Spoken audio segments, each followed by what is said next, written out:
Glória, paz do Senhor, ungidos e ungidas. Hoje é o dia do nosso primeiro conteúdo no nosso canal, né? Já vai se inscrevendo, deixa o seu like lá, tá? A gente ainda tá levantando inscritos pro nosso canal, então se inscreve lá, convida alguém para se inscrever, nos ajude a espalhar a palavra.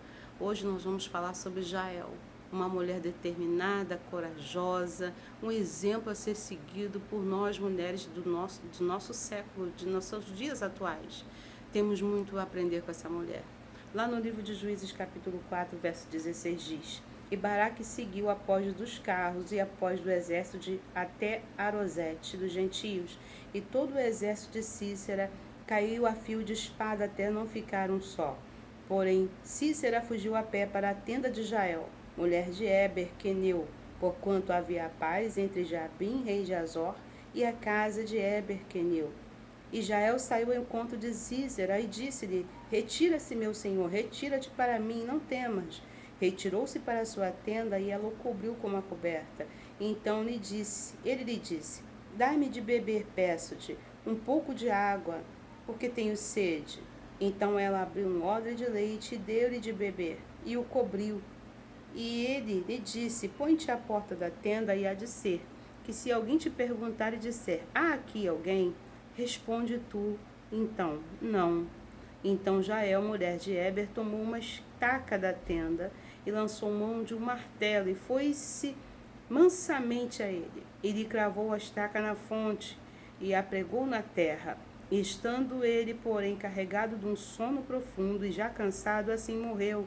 E eis que, seguindo Baraque a Cícera, Jael saiu-lhe ao encontro e disse-lhe: Vem, mostrar-te-ei o homem que buscas. E veio a ela, e eis que Cícera estava morto, e a estaca na fonte. Assim Deus, naquele dia, sujeitou a Jabim, rei de Canaã, diante dos filhos de Israel.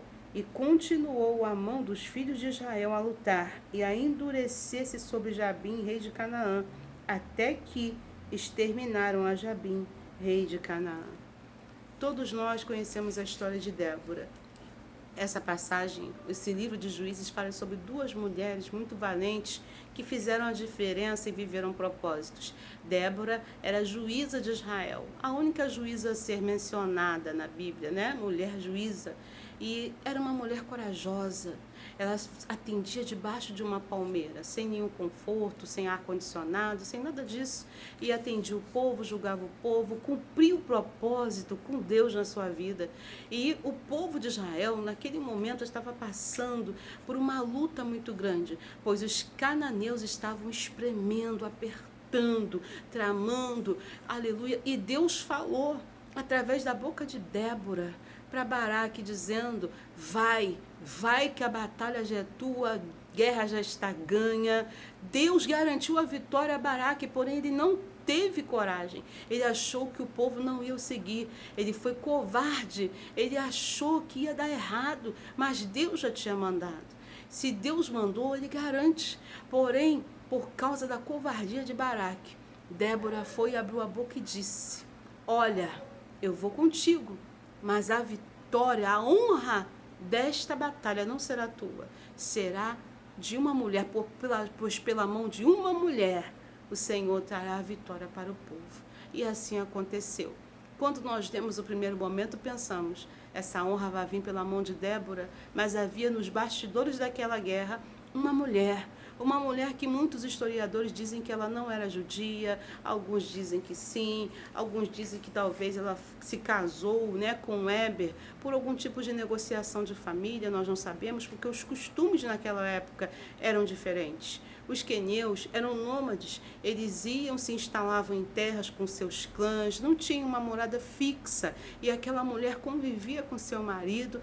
Eu creio que era uma mulher sábia, né? E de longe, ela fez toda a diferença para o seu povo. De longe, mesmo sendo mulher de um homem que não servia a Deus, porque Éber tinha um outro tipo de cultura, os queneus tinham um outro tipo de cultura, e os queneus, eles tinham uma aliança com um rei que era inimigo do povo de Israel. Eles tinham uma aliança com os cananeus. mesmo ela tendo em casa o marido não crente, trazendo para os dias de hoje, isso não foi impedimento para que ela vivesse um propósito com Deus. Pois a Bíblia diz que agora Císera corre da batalha porque ele já estava perdendo. E quando ele corre, aquela mulher já ligada, em prontidão, pronta para viver um propósito naquele dia que talvez ela nem sabia qual era, mas ela estava pronta para o que Deus enviasse para a sua vida. Ela agora convida aquele homem a entrar na sua tenda. E aquele homem entra, se abriga, pede a ela água, e a Bíblia diz que sabiamente ela dá leite, porque aquele leite iria o adormecer. Porque não era qualquer leite, era um leite fermentado, preparado. Em outra ocasião nós falamos sobre esse tipo de leite. E aquele leite deu um sono.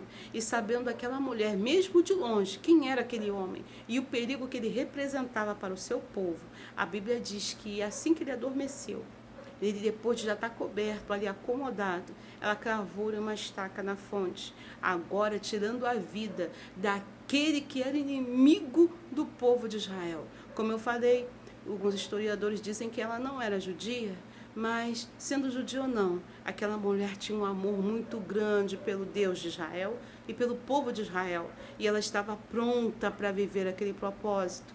E a Bíblia diz que agora, depois de cumprir esse propósito, ela vai lá, se encontra com Baraque e diz, ó, eis aqui, eu sei onde está o homem a quem tu procuras, levando Baraque até o corpo de Císera. Ou seja, pela mão de uma mulher veio a honra daquela batalha. Foi uma mulher que cumpriu o seu propósito, não teve impedimento para ela cumprir esse propósito, né? E o que a gente aprende nos dias de hoje através de Israel? Hoje nós não temos que cravar estacas na fonte de ninguém. Hoje nós matamos o nosso inimigo, derrotamos ele no jejum, derrotamos na oração, derrotamos na vigilância, mas há algo aqui de experiência que nós devemos trazer para a nossa vida. Aquela mulher, é como falei, ela era nômade, vivia de um lado para outro com seus clãs, os clãs do seu marido, né, morando em tendas, né, louvado seja Deus.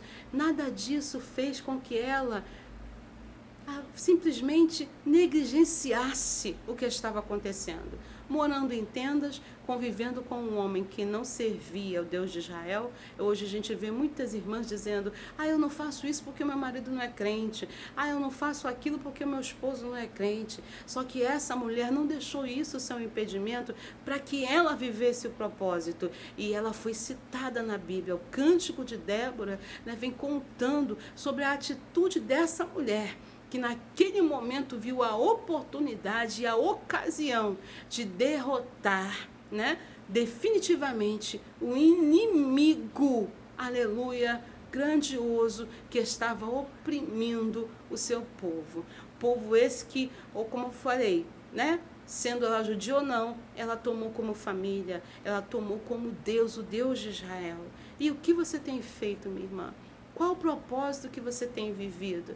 Essa mulher, a Bíblia não fala muito sobre ela, são somente algumas linhas, mas essas linhas que falam sobre ela contam muita coisa, ensinam muita coisa. Hoje, nós deixamos, às vezes, o inimigo entrar dentro do nosso lar, né? Outra coisa que nós temos a aprender, não é qualquer um que pode entrar na nossa casa. E tem coisas que a gente não pode deixar proliferar nem crescer na nossa casa. Ela convidou até ele para entrar, mas ela não deixou que ele permanecesse. Não é porque a tua casa só tem você de mulher de oração, só você que é a coluna, que você vai deixar que o inimigo prevaleça. Crava essa espada de oração hoje. Crava essa estaca de jejum hoje. Viva o propósito de Deus na tua vida. Naquele momento o esposo dela não estava em casa, mas ainda assim ela não deixou o inimigo chegar e dominar. Olha só o que ele fez. Ele entrou e ainda falou, fica na porta. Toma conta. E se alguém lhe perguntar se tem alguém aqui, diz que não tem. E ainda queria induzir ela a mentir. E acontece muito nos dias de hoje isso. Satanás quer entrar, quer dominar nossa casa, quer nos induzir ao pecado. E tem muita gente que ainda tem cedido a essas ordens. Mas hoje o Senhor, Ele me convida e te convida a aprender, a termos autoridade, a na sub-andaraxé, e não deixar que o inimigo prevaleça na nossa casa. Não deixe que o inimigo prevaleça no seu lar. Mas a cada dia, retoma a direção da tua casa, retoma a autoridade do seu lar. E outra coisa, né? Cícera estava dentro de uma batalha. Ele começou a perder a batalha. E quando ele começou a perder a batalha, ele fugiu e foi procurar abrigo na casa de alguém. Não é diferente nos dias de hoje. Tem muita gente que está perdendo a batalha, né? Perdendo a batalha por quê? São pessoas que não querem paz com ninguém, só querem guerra, destruição, através de fofoca, contenda. E quando eles começam a perder a batalha, procuram sempre algum lugar para se abrigar. Procuram aliados, aliados que ajudem a sustentar eles a continuar com aquela ação. Cuidado com pessoas que entram na tua casa para falar mal de alguém, falar mal de lideranças. Cuidado, cuidado, minha irmã. O seu lar é templo, é extensão da casa de Deus. Cuidado com quem entra. Não deixe que o inimigo predomine. Não deixe que ele prevaleça. Não deixe brechas para que ele entre e daquilo dar ordens dentro da tua casa. Quem manda na sua casa é Deus. Ainda que o cabeça da tua casa, que é o teu esposo, não sirva a Deus. Você serve, minha amada. E a Bíblia diz que a esposa santifica o marido, santifica o teu lar. Santifica a tua família, proteja a tua casa. Nos dias atuais, Satanás não tem tido, né, não tem parado, e nós vemos lares destruídos. Já reparou quantos feminicídios têm acontecido? E às vezes a gente olha e pensa assim, isso não vai acontecer na minha casa. Às vezes a gente olha, acho que é só na casa de terceiros. Mas se a gente deixar a porta aberta e deixar qualquer um entrar, dominar, e nos levar a sair do propósito, ele domina. Não permita que ele domine tua casa. Retoma hoje o controle espiritual do seu lar. Amém? Que Deus te abençoe através desse estudo. Vamos orar? Vamos orar nessa tarde, em nome de Jesus? Senhor, dê sabedoria a esta mulher. Se porventura o inimigo entrou e quis dominar, que hoje ele venha cair por terra. Dê sabedoria a esse homem também, porque o estudo é sobre mulheres, mas é para mulheres e homens. Nos dê sabedoria hoje, Pai, a guardar, proteger a nossa casa contra o ataque do inimigo, porque o nosso lar, Senhor, ele te pertence.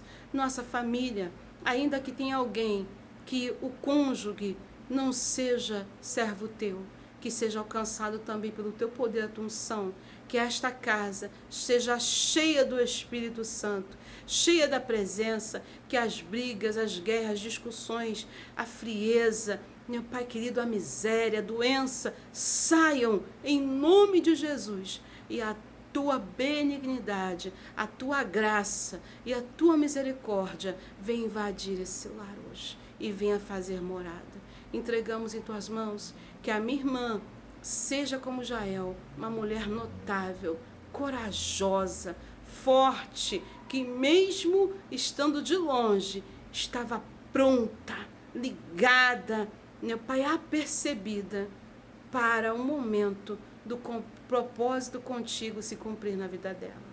É o que nós choramos nessa tarde. Muito obrigada por esse primeiro estudo, Senhor. Continua falando conosco, em nome de Jesus. Amém e amém. Amém, minha querida? Deus te abençoe poderosamente. Que você seja uma Jael nesses dias. Corajosa, protetora do seu lar e protetora do seu povo. Amém? Um forte abraço. A paz do Senhor Jesus a todos.